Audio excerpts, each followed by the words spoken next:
Hey guys, DragonfireCDN on the camera, and welcome back to the Minecraft mod tutorial for Extreme Reactors. This is part 2 of our tutorial. This will be the last part, I hope, because this is everything else we need to learn.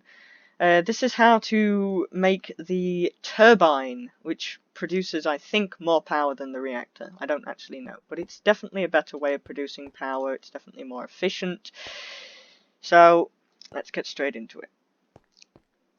First of all, the main key ingredient that we're going to get is cyanite.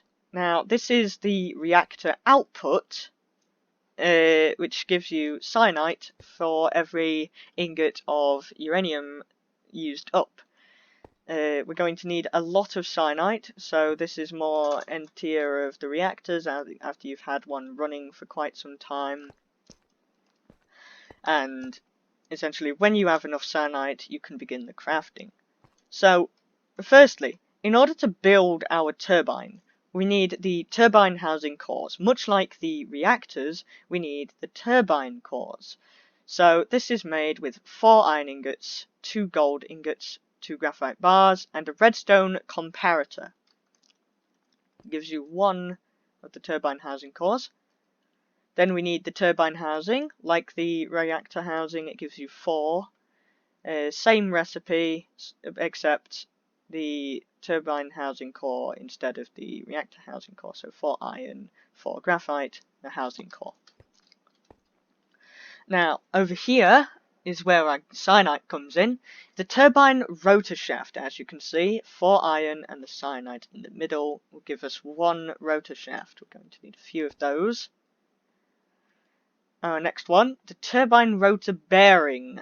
4 turbine housings, 3 diamonds, and 2 rotor shafts. Yes, diamonds. It's quite expensive. Well, it's worth it. Then we are going to need the turbine rotor blade, which is 2 iron ingots and a cyanite ingot. Then we need 2 turbine fluid ports. It makes 1 per, so we need 4 turbine housings, piston, a bucket, a hopper, and 2 iron ingots. And we need 2 sets of those.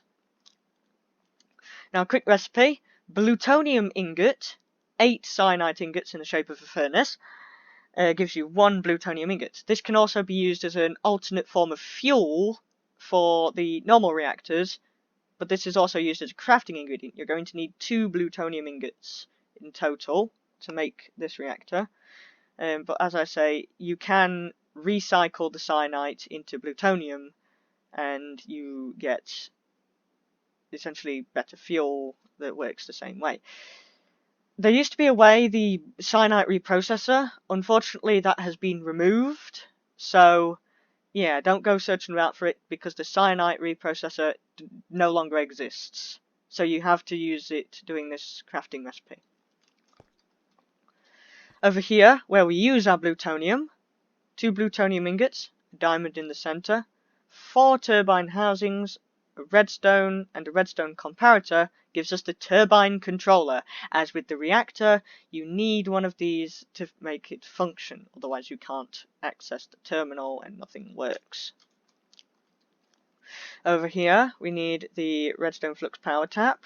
As usual, we have to get the energy out somehow. So 4 turbine housings, 4 redstone, and a block of redstone. Same crafting recipe, except just with these turbine housings. And as with the reactor casing, you can make a glass variant of the reactor casing, turbine casing, sorry. So, yeah, another optional choice. And now we're going to get into how to build the turbine. I'll get to this in a moment. So, as with the reactor, the base has to be made from the housings. So you must use the turbine housings to build the base. Then we add the turbine controller, redstone flux power tap, and the fluid ports. As with the reactor input and outputs, this is the same block. It's just controlled with the wrench. Also, these can't be accessed, so yeah. Over here, now we add the turbine rotor shaft. I'm doing the 5x5x5 reactor turbine setup, so we need 3 rotor shaft pieces. Then we need 8 ludocrite blocks, or any metal. Ludocrite is the best for this. This is how you get your energy out. This is the coil that you build around the base of the rotor shafts. This is necessary to get the power produced by this. You can, however, remove these 4 exterior blocks and create a partial ring, but of course this is more efficient to have like this. Ludocrite is extremely expensive, as with the gelid cryothium, but it is the best metal. You can use iron, gold, diamond, any metal that you can get your hands on that is from the vanilla Minecraft. Modded metals don't work unless it's ludocrite, so yeah. And then we add the rotor blades. I'm using the 8 rotor blades setup, but you can expand this as tall and thick as you want. This is just the easiest and simplest setup to do. It's also the smallest you can do is 1 block lower than this, but we don't talk about that. And over here, then we put the rotor bearing on the top and case it all off. As with the reactor tutorial, I have destroyed a block in the center to make it so it's not a multi-block. And this is when it's the multi-block. So this is what it looks like when you know you've done it right. Of course, I put the glass in so you can actually see it functioning. Also, when you turn it on, there's this nice, nifty little steam particle effect that I particularly like. It's quite nice. I hate husks. But yeah, essentially, this is the turbine. Really, really nice, functional way of changing the reactor. Now, over on this setup here, in order to turn your reactor into a steam reactor, you basically just put 2 coolant ports on it. 1 on the output, 1 on the input, and you've got it done. However, I've done 2 coolant ports here because there's a little bit of maths involved, unfortunately. I mean, me personally, I hate maths, but hey, learning maths actually does something, so... So, the reactor produces a certain amount of steam and consumes a certain amount of water because of it. This is the actively cooled type of reactor when you do this, so the casing and core heat are operated by how much water you pump in. I'm pumping enough in to produce enough steam to keep everything working at a good operational speed. So just keep note, we create 200 millibuckets of steam per tick, right? And this turbine, yes, I've had it running for quite some time, but the turbine over here consumes 200 millibuckets of steam per tick. So, with the reactor producing 200 millibuckets of steam, and the turbine consuming 200 millibuckets of steam, this is a closed system. It does not consume more steam and does not drain more steam. So there is always the same amount of steam inside of the system.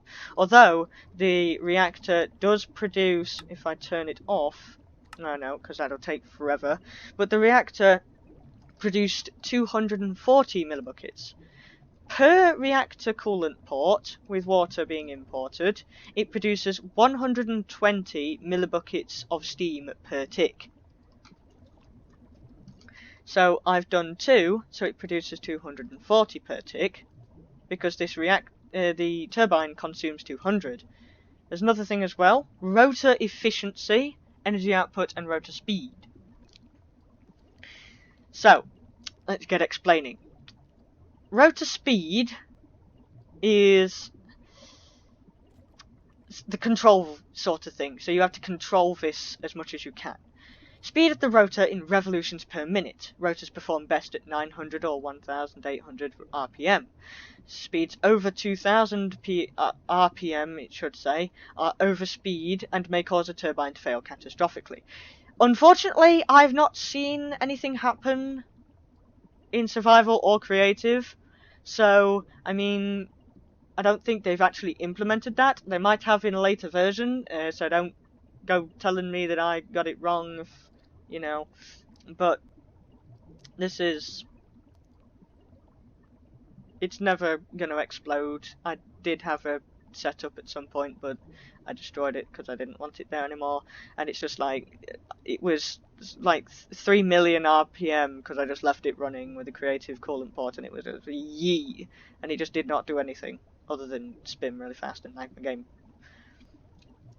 Anyway, then you have the energy output, which is the same the faster it is, which is the metal induction coils, which is why I say you need those metal pieces at the bottom. The more or higher quality coils generate energy faster. So, yeah. So basically, Ludicrite is the best for creating it. I think, like, you can build coils taller, but I'm not sure. I actually have not tested that. But anyway, let's move on to the final bit. The rotor efficiency. This is where the maths comes in. Rotor blades can only fully capture energy from 25 millibuckets of fluid per blade. So that's... each rotor blade takes 25 millibuckets of steam. Efficiency drops if the flow of input fluid rises past the capacity of the turbine. Essentially, that means that you have to make your flow rate the same as the amount of millibuckets your turbine can handle. I have 8 rotor blades, and 8 times 25 is 200. So we lower the flow rate to 200 millibuckets per tick. Also, the turbine can only handle 2000 millibuckets per tick, but I've basically made this 100% efficient. So this does not waste steam. However, if you wanted higher speed, you could bump this up a bit, and although you would lose efficiency, you would have higher speed, so you'd be producing more energy per tick. Then you have the coils to engage and disengage. If you turn the coils off, the rotor speeds up because there's no resistance, so this is good if you want your rotor to be up to speed. You turn them on, the rotor slows down to a normal speed because you've essentially powered up the coils, so it adds resistance to produce energy. I've had this running for a while, so it did what I wanted it to do, but yeah. Then you have the overflow vents. This is essentially the water that comes out, because it consumes steam and turns it into water.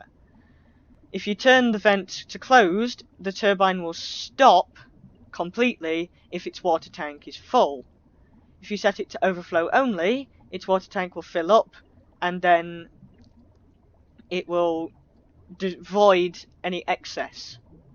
And all exhaust is where it will literally empty the tank, and everything is literally just destroyed.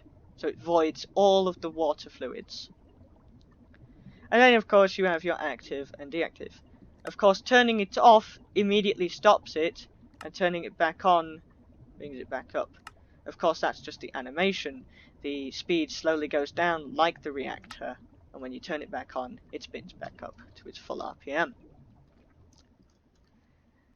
Anyways, guys, I thank you all for watching this 2-part series of the big reactors, extreme reactors, whatever you want to call it, tutorials.